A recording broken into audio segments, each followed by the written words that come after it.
السلام علیکم دوستو، میں ہوں خورشید خان اردو ادب علی گڑھ سے۔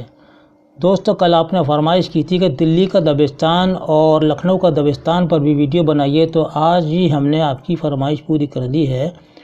آج آپ کے سامنے دلی کا دبستان میں شاعری پر کلاس ہے، اور میں یہ بتا دوں کہ دلی کا دبستان اور لکھنؤ کا دبستان یہ دو ہی دبستان یا دو اسکول ہیں۔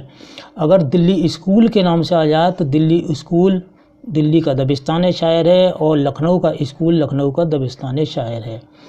تو دلی اسکول سے کون کون سے شاعر وابستہ تھے جو مشہور ہیں، میں آپ کو نام بتا دیتا ہوں کہ میر تقی میر، مرزا محمد رفیع سودا، خواجہ میر درد، میر سوز، مرزا اسد اللہ خان غالب، مومن خان، شیخ ابراہیم ذوق، شاہ نصیر، محمد حسین آزاد، بہادر شاہ ظفر، شیفتہ اور داغ وغیرہ دلی کے دبستان سے وابستہ ہیں۔ لیکن دلی سے لکھنؤ جو چلے گئے تھے ان میں میر کا بھی نام ہے۔ جب دلی کی تباہی اور بربادی ہوئی تو میر بھی چلے گئے تھے لکھنؤ، اور وہیں آخری عمر تک وہ لکھنؤ میں رہے، لکھنؤ میں انتقال ہوا، لیکن کہلائے جائیں گے وہ دلی کے دبستان شاعر سے تعلق ہے ان کا، میر تقی میر کا۔ تو دیکھیے، مختصر سا ہے کہ دکن میں اردو شاعری کا آغاز سب سے پہلے ہوا۔ کہاں ہوا؟ دکن میں ہوا۔ تمام شعراء جو ہیں وہ دکن میں ہیں۔ اردو کا جو گہوارہ ہے وہ دکن ہے، تو دکن میں اردو شاعری کا آغاز ہوا سب سے پہلے۔ قلی قطب شاہ اردو کا پہلا صاحب دیوان شاعر تھا۔ دکن میں شاعروں نے اپنی زبان دانی کا بھی دعویٰ نہیں کیا اور نہ کوئی شاعری کی میدان میں ترقی کی۔ یہی وجہ ہے کہ دکن میں باقاعدہ دلی اور لکھنؤ کی طرح کوئی اسکول قائم نہ ہو سکا۔ شمالی ہند میں ولی سب سے پہلا شاعر ہے جس کے کلام میں شعور کی بلندی ملتی ہے۔ ولی حالانکہ دکنی شاعر ہیں، دکن کے ہیں، لیکن شمالی ہند میں ولی سب سے پہلا شاعر ہے جس کے کلام میں شعور کی بلندی ملتی ہے۔ ولی سب سے پہلے اپنا دیوان لے کر آئے تھے 1719 میں۔ کب لے کر آئے تھے؟ 1719 میں اپنا پہلا دیوان لے کر آئے تھے دلی میں۔ ولی کی شاعری نے اردو کے دوسرے شاعروں کو بہت فائدہ پہنچایا۔ اکثر سوال آ جاتا ہے ولی پہ کہ ولی کا جو دیوان تھا دلی میں کس سن میں آیا تھا؟ وہ 1719 میں، یاد رکھیے گا۔ ان کے بعد دلی میں شاعروں کا جھمگٹ لگ گیا۔ جب ولی آ گئے تو پھر تو چاروں طرف سے دلی کو شاعروں نے گھیر لیا۔ تمام شعراء دلی میں ایک جگہ اکٹھے ہو گئے اور فارسی کو چھوڑ کے اردو اپنانا شروع کر دیا، کیونکہ سرکاری زبان بھی فارسی تھی۔ حاتم یکرنگ وغیرہ نے اپنی پوری توجہ ریختہ کی طرف لگا دی، جس کا مطلب یہ ہوا کہ سب ولی کی تقلید میں ریختہ گوئی کے میدان میں اترے، یہاں تک کہ دلی اردو زبان کا مرکز بن گئی۔ حقیقت پسندی اور جذبات نگاری کی طرف شاعروں کی توجہ خاص طور پر مرکوز ہو گئی۔ حاتم، میر سوز، مظہر جانے جانا، مرزا سودا، درد سوز مصحفی، انشا، میر حسن جرات وغیرہ نے دلی میں اردو شاعری کو ایک خاص رنگ میں رنگ دیا۔ انہی شعراء کی وجہ سے دلی اسکول وجود میں آیا۔ اب دلی اسکول کی خصوصیات ہے، یہ آپ کے سامنے رہی کہ دلی اسکول کی جو خصوصیت ہے، دلی کے تمام شاعروں کے کلام میں داخلیت کا غلبہ بھرپور نظر آتا ہے۔ یعنی داخلیت کا مطلب ہے اپنے دل سے بات نکلنے والی۔ دلی کو جو اجڑتے ہوئے دیکھا تھا شاعروں نے تو اپنے دل کی بات کہی ہے، فکر میں الجھن میں ساری باتیں کہی ہیں۔ تو یہ داخلیت کا غلبہ جو ہے وہ دلی اسکول میں ہے، اور خارجیت کا جو خصوصیت ہے وہ ہے آپ کے لکھنؤ کے دبستان شاعر میں۔ تو یہاں پر داخلیت کا جو لفظ آیا ہے تو یہ دلی اسکول کی خاص خصوصیت ہے۔ جذبات میں جدت اور روحانیت کا اثر بہت پایا جاتا ہے۔ دلی شاعری کی زبان میں سادگی، اختصار، فارسی تراکیب اور شگفتگی مزاج بھی بھرپور پایا جاتا ہے۔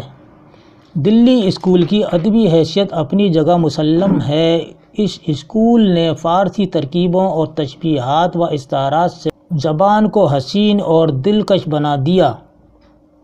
دیکھیے یہاں پر پھر اسکول کا نام آ گیا نہیں، وہاں ہے دلی کا دبستان، اور یہ ہے دلی اسکول، تو بات ایک ہی ہے، دلی اسکول ہو یا دلی کا دبستان ہو۔ ایہام گوئی، تصوف اور فلسفے کا رنگ دلی اسکول کے شاعروں میں پوری طرح ملتا ہے۔ اختصار، فصاحت، سادگی، درد اور تاثیر اس اسکول کی اہم خصوصیات ہیں۔ کس کی؟ دبستان دلی کی خصوصیات ہیں۔ اب آتے ہیں دوستو، یہ کچھ اہم سوالات ہیں، ان پہ غور کر لیجیے گا۔ یہ اکثر سوالات آ جاتے ہیں کہ دبستان دلی کی اہم خصوصیات کیا ہے؟ تو سادگی، سلاست اور تاثیر، درد، روانی، اور آپ کا اختصار، ایجاز، سنجیدگی، شگفتگی، فلسفہ، ایہام گوئی اور تصوف کا رنگ دلی اسکول کے شاعروں میں ملتا ہے۔ یہ تمام چیزیں دلی اسکول کے شاعروں میں ملتی ہیں۔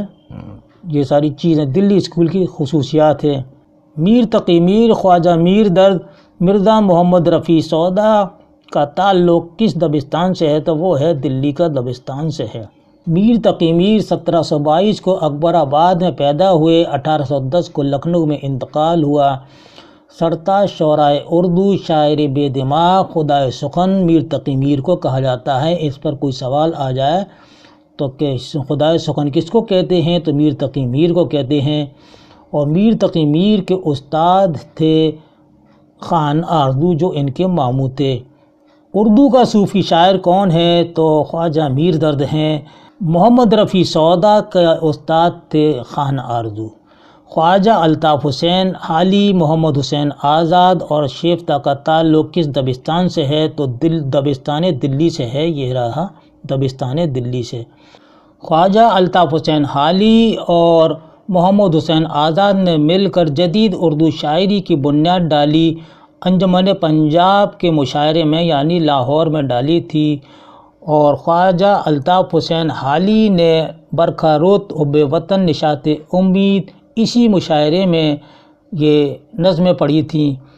اور محمد حسین آزاد نے شب قدر، ابر کرم، صبح امید، خواب امن، حب وطن وغیرہ نظمیں پڑھی تھیں اس مشاعرے میں۔ مقدمہ شعر و شاعری کا مصنف کون ہے؟ تو یہاں ہم یاد دلا دیں کہ الطاف حسین حالی کا نام چل رہا ہے، تو الطاف حسین حالی نے مقدمہ شعر و شاعری تصنیف کی تھی۔ آب حیات تنقیدی کتاب ہے اور اس کو تذکرہ بھی کہتے ہیں، اور سکندر فارس بھی محمد حسین آزاد کی لکھی ہوئی ہے۔ اب آتے ہیں مومن خاں مومن۔ مومن چوتھے نمبر پر ہیں۔ مومن خاں مومن ذوق غالب شاہ نصیر کس دبستان کے شاعر ہیں؟ تو دلی کے دبستان کے شاعر ہیں۔ بہادر شاہ ظفر اور داغ دہلوی کا کس اسکول سے تعلق ہے؟ تو دبستان دلی سے ہے۔ مومن خاں مومن، آپ کو بتا دیں کہ مومن خاں مومن یا ذوق، ٹھیک ہے، ان دونوں کے استاد جو تھے شاہ نصیر تھے، یعنی ذوق کے اور مومن کے استاد کون تھے؟ شاہ نصیر تھے، یعنی شاہ نصیر کے یہ دونوں شاگرد تھے۔ اور حالی کے استاد غالب تھے، اور غالب کے استاد ملا عبد الصمد تھے۔ اور محمد حسین آزاد کے بھی ذوق تھے، اور داغ دہلوی کے بھی استاد ذوق ہیں۔ دبستان دلی کے وہ کون سے 4 شعراء ہیں جو دلی کو کئی بار اجڑتے دیکھا، اس کے باوجود دلی چھوڑ کر نہیں گئے؟ تو ان میں ہے شاہ نصیر ہیں سب سے پہلے، ابراہیم ذوق ہیں، مومن خاں مومن ہیں، مرزا غالب ہیں۔ یہ لوگ دلی چھوڑ کر نہیں گئے اور یہیں رہے آخری عمر تک، یہیں رہے شاہ نصیر بھی، اور دلی میں ہی انتقال ہوا۔ مغلیہ عہد کے آخری بادشاہ کون تھے؟ تو بہادر شاہ ظفر تھے۔ بہادر شاہ ظفر کا بھی دلی اسکول سے تعلق ہے، کیونکہ شاہ نصیر، ابراہیم ذوق اور غالب بہادر شاہ ظفر کے استاد تھے۔ بہادر شاہ ظفر کے سب سے پہلے استاد شاعری میں کون تھے؟ یعنی اگر سوال اس طرح سے پوچھ لیتے ہیں، بہادر شاہ ظفر کا سب سے پہلے استاد بننے کا شرف کس کو حاصل ہوا؟ تو وہ شاہ نصیر ہیں سب سے پہلے۔ اور شاہ نصیر کے انتقال کے بعد ذوق بنے تھے بہادر شاہ ظفر کے استاد، اور ذوق کے بعد غالب کو بننے کا موقع ملا بہادر شاہ ظفر کے استاد کا۔ اب آتے ہیں داخلیت، عشق، حقیقی اور سچائی اور حقیقت کا بیان کس دبستان کی خصوصیات ہے؟ تو وہ دلی کی ہے، ابھی ہم شروع میں بتا چکے ہیں۔ فارسی کی ترکیبیں اور عشق کے جذبات کا اظہار ہمیں ملتا ہے دبستان دلی میں ملتا ہے۔ داخلیت کس دبستان شاعری کی اہم خصوصیت ہے تو وہ ہے دبستان دلی کی ہے۔ تو دوستو آج تو رہا دبستان دلی پر یہ آپ کی کلاس، اور یہ کلاس آپ کو کیسی لگی اپنی قیمتی رائے سے ہمیں ضرور نوازیے گا، اور کل انشاءاللہ لکھنؤ کا دبستان پر ایک مختصر ویڈیو لائیں گے، اور یہ TGT کے لیے بڑی اہم کلاس ہے۔ ویڈیو اسی طرح دیکھتے رہیں اور لائک کرتے رہیں اور شیئر کریں، ہو سکتا ہے شیئر کرنے سے کسی اور کا بھی بھلا ہو جائے۔ اس کے ساتھ ہی اگلے ویڈیو تک کے لیے اپنے دوست کو اجازت دیجیے۔ اللہ حافظ۔